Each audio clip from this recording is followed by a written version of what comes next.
In this week's Parashat, we learn of 4 heroes: Yocheved, Miriam, Princess Batya, the daughter of Paro, and Moshe. They all had in common that they risked their own lives to save others. Paro oppressed and persecuted the Jewish people.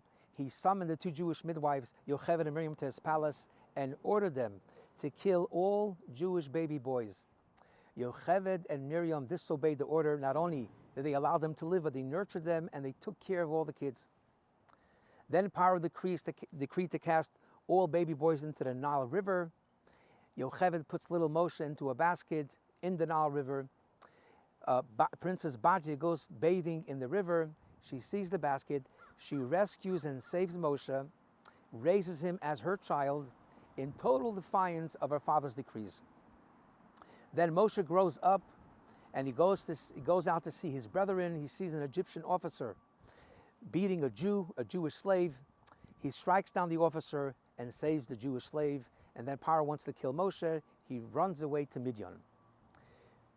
Batya was rewarded that God said to her, "You adopted Moshe as your child. You're going to be my child." And he named her Batya, which means the daughter of God.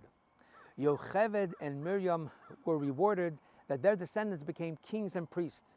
Moshe obviously became the first and eternal Jewish leader.